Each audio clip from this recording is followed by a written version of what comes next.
Bonjour Bernard Werber, Bonjour. je suis ravie de vous retrouver. Sa Majesté des chats, c'est un roman aux éditions Albin Michel. Alors on retrouve vraiment, j'ai envie de dire, le style qu'on aime de Bernard Werber. Hein, là vous êtes à fond, si on aime Bernard Werber, on va adorer ce livre. Il me semble. J'espère que ceux qui ne me connaissent pas vont aimer aussi le livre. Je suis toujours à la recherche de nouveaux lecteurs. Si vous avez déjà le même succès que les fourmis, ça ira. Hein. Ah, détrompez-vous, les fourmis, à l'origine, ça n'a pas du tout été un succès. Ah bon? C'est vraiment quand le livre est sorti en poche et que le bouche à oreille s'est installé, et ça a démarré vraiment très lentement. Alors maintenant, on a l'impression que ça a été, au moment où c'est sorti, un événement. Il y a eu pratiquement aucun article, et puis c'est le poche, c'est le bouche à oreille. Les profs de français et les libraires m'ont fait décoller. En tout cas, ce livre, donc c'est une héroïne, c'est une chatte. Alors évidemment, on va s'attendre à des réflexions. Pas de ma part, j'ai même pas pensé. En tout cas, elle est quand même assez portée sur la chose, votre chatte. Hein. Enfin, j'avais une chatte qui s'appelait... J'ai parlé de la vôtre, j'ai pas parlé de la mienne. Hein. J'avais une chatte qui s'appelait Mélissa, qui partait tous les soirs et on l'entendait hurler. Elle revenait tout ébouriffée avec l'air très satisfait. Donc ça m'a inspiré le fait que ma chatte, donc Bastet, a encore une sexualité et qu'elle considère que la sexualité des humains est très retenue et trop pudique. Et pour sa part, elle considère que l'humain rate l'expérience de la sexualité tauride telle qu'elle la vit sur les toits. Bon, en tout cas, elle en vit des choses, cette chatte, pendant tout le roman. Il lui arrive des tas d'aventures difficiles, mais il me semble, et c'est ce qu'on aime aussi chez vous, Bernard Werber, c'est que à travers un roman, vous faites un peu la critique d'une société, et vous aimez aussi, c'est un peu science-fiction aussi. Enfin, il y a tout ça dans ce roman. Hein. Ma référence est plutôt La Fontaine. Alors, est-ce que La Fontaine de la science-fiction, j'ai envie de dire, c'est déjà du fantastique, vu que c'est des animaux qui parlent. Mais ce que j'aime bien... c'est vrai que c'est que des... Enfin, si, il y a des humains quand même dans le Il y a des humains, mais même dans La Fontaine, il y a des humains.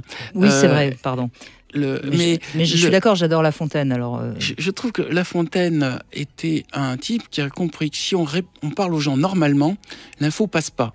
Par contre, si on utilise la métaphore des animaux, tout d'un coup, ils vont se dire « Ah ouais, ils sont vraiment couillons, les animaux, ils font ça et ça, alors que c'est évident, ils devraient faire ça. » Ils ne se rendent pas compte que en fait, on parle d'eux.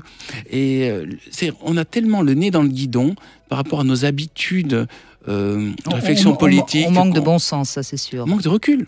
Et l'avantage... en parlant des chats, de faire une héroïne chatte qui regarde l'humanité, c'est tout d'un coup, pour elle, il y a des choses qui sont évidentes, qui ne sont dites nulle part. D'ailleurs, le livre commençait dans le premier Demain les chats sur une chatte qui regarde un attentat de type Bataclan et qui se dit, tiens, c'est des humains qui s'entretuent. Et c'était une manière de parler d'une espèce qui s'autodétruit, regardée par une autre espèce qui, elle, ne comprend pas l'autodestruction, ne comprend pas que... Et d'ailleurs, elle dit, ils étaient devenus bêtes. C'est ce que vous avez écrit. Hein, je crois que les chats sont plus intelligents que nous, qui nous regardent avec une sorte de mépris condescendant dans le style bon sang, les pauvres, ils en sont encore là. Eh ben, dis donc, il serait peut-être temps qu'ils comprennent, quoi. En tout cas, le seul être vivant qui est capable de tuer sa congénère ou de violer son enfant sans raison apparente, hein, c'est quand même l'humain, ça c'est sûr. C'est étrange qu'on soit arrivé à un tel niveau de complexité de cerveau et de cortex, et tout ça, ça se retourne contre nous. Et c'est l'un des mystères que j'essaie d'explorer dans tous mes livres. C'est pourquoi cette pulsion de mort, pourquoi cette pulsion de destruction, pourquoi on n'arrive pas à s'entendre tous tranquillement. Et ça me fait une matière romanesque permanente. Alors, il y a 3 choses essentielles. Hein. J'ai découvert ça dans votre livre, Bernard Werber, l'amour, l'humour et l'art. Et je trouve que c'est bien de temps en temps de le rappeler. Hein. C'est 3 choses qui nous séparent des animaux. A priori, un animal ne verra pas l'intérêt de faire quelque chose de joli. Toute l'activité même d'un chat est tournée vers la nourriture, le confort, la survie. À aucun moment, un chat va prendre sa griffe pour faire des petits dessins dans le sable. De même, un chat ne voit pas l'intérêt de l'humour, tout simplement parce que pour lui, tout étant sérieux, il n'y a pas de deuxième degré. Et enfin, l'amour, c'est-à-dire autre chose que juste la reproduction et la sexualité, est une notion typiquement humaine. Chez la plupart des animaux, la sexualité est assez rapide et il n'y a pas l'idée de la recherche de l'orgasme, de la tendresse, des sentiments, d'envoyer des petits messages doux pour rappeler à l'autre qu'on pense à lui. Ça n'existe pas. Il y a des animaux qui vivent en couple. On peut le voir entre oui. un petit peu quand même peut-être. Oui, mais même un chien peut être tendre avec un humain. Mais il n'y a pas cette notion de... je dirais déjà de préliminaire. Il y a toute une manière de vivre. Oui, l'amour au sens où on l'entend humainement, bien sûr que non. C'est quelque chose quand même d'assez formidable, ce qu'on a chez nous. Et voilà, à un moment, donc, il y a mon héroïne humaine, qui s'appelle Nathalie, qui lui dit, si vous les chats, vous voulez prendre la succession de la civilisation humaine, il va falloir que vous intégrez ces 3 informations, l'humour, l'amour et l'art. Et pour la chatte, c'est des domaines complètement abstraits, mais elle s'est fixé un objectif, c'est les comprendre. Voilà, et ce qui est intéressant aussi, on va pas raconter toute l'histoire, hein, mais ce qui est intéressant aussi, c'est que y a des rats dans ce livre, et on sait que les rats sont particulièrement intelligents, hein, et se reproduisent très très vite, et il semblerait, je ne veux pas raconter le livre, hein, mais il semblerait donc au début du livre, on a l'impression que c'est les rats qui vont envahir la planète, quoi. C'est-à-dire... Et heureusement qu'il y a votre chatte, là, cette fameuse chatte qui veille. À la place de successeur de l'humanité, en imaginant que notre humanité soit de plus en plus en difficulté, donc qu'une autre espèce se dise, tiens, vu qu'il laisse la place libre, un peu comme Game of Thrones, on peut prendre la place sur le trône, les rats, en effet, ont autant de légitimité à régner sur Terre que les chats, même plus probablement les rats, tout simplement parce qu'ils sont partout, ils se sont adaptés à tout. Et puis, par exemple, sur Paris, et la banlieue, il y a 15 millions d'habitants, on pense qu'il y a au moins 30 millions de rats. Donc ça veut dire qu'une population de rats qui vit grâce aux égouts notamment et au métro, parce que dès qu'il y a des souterrains, c'est là où ils prolifèrent, il y a une population de rats qui n'attend que la fin de la civilisation humaine pour sortir de partout et régner. Sachant qu'ils savent quand même combattre l'homme, ils n'ont même pas peur. Il y a des vidéos tout à l'heure vous parlez des vidéos sur YouTube, il y a des vidéos sur YouTube où on voit des rats qui font face à des chats, et c'est les rats qui arrivent à faire peur aux chats. Donc c'est pas du tout la prédation Tom et Jerry n'existe pas dans la réalité. Dans la réalité, c'est le plus féroce qui gagne. Oui, mais le rat est un animal particulièrement intelligent et féroce. Hein. Enfin, je veux dire, c'est vrai qu'il a pas peur de grand chose. Hein. Ce qui me déplaît à la civilisation des rats. Moi, j'en ai malheureusement eu déjà chez moi. J'habite à la campagne, hein, donc. Mais pas apprivoisé. Non. Parce qu'ils s'apprivoisent. Hein, alors j'ai déjà, oui, c'est vrai. Mais ça, je suis pas très fan du rat. J'aime pas leur queue. Faut leur couper, hein. Déjà qu'on coupe. Non, on va pas couper la queue. Si on se met à couper la queue, remarquez, ça les rendrait peut-être moins violents, les rats, et je ne dirais rien des hommes. Non. Alors, on a glissé rapidement. Oui, ça c'est normal avec. Bon, bref. Alors, j'aime pas du tout la scène. Pourquoi vous avez tué votre lion dans votre roman ? Ah, pourquoi il est mort, celui-là ? Parce qu'il était formidable. Peut-être, justement, je parlais de Game of Thrones, l'influence Game of Thrones, les personnages importants, on peut les sacrifier pour relancer, pour faire un effet de surprise. C'est-à-dire, c'était l'artillerie des chats, ils avaient un lion. Mais là, vous m'avez spoilé un petit peu, heureusement, ça arrive au début. Je vous dis pas de raconter pourquoi ce qu'il faisait, le lion. Il y a dans ce livre du sexe, de la violence et du rock'n'roll, donc il est normal, on a parlé du sexe. Il y a beaucoup de violence. Hein, oui, mais parce qu'il y a beaucoup de violence dans la nature, et qu'il y a beaucoup de violence, notamment chez les rats. Si la société des rats n'est pas une société souhaitable, c'est parce que c'est une société qui élimine les faibles. C'est-à-dire, chez les rats, les malades, les vieux, les enfants qui sont un peu pas dégourdis, ils sont tous tués. D'ailleurs, par moments, les mères sont obligées de se battre contre les pères pour sauver les enfants. Je signale que la chatte, elle abandonne son bébé qui est pas sain. Hein. C'est une... non, mais vous le savez. Hein, donc, je veux bien qu'il y ait que les rats qui soient pas bien, mais les chats, c'est pas terrible non plus. Hein. Et les chèvres aussi. J'ai vu ma chatte Mélissa, quand elle a accouché, le premier enfant qu'elle a sorti, qui devait pas être bien, elle l'a mangé. Et je ne savais pas. Mais c'est pas par mépris de la faiblesse. Alors chez le rat, il mange les vieux quand même. Il tue les vieux et il tue les blessés.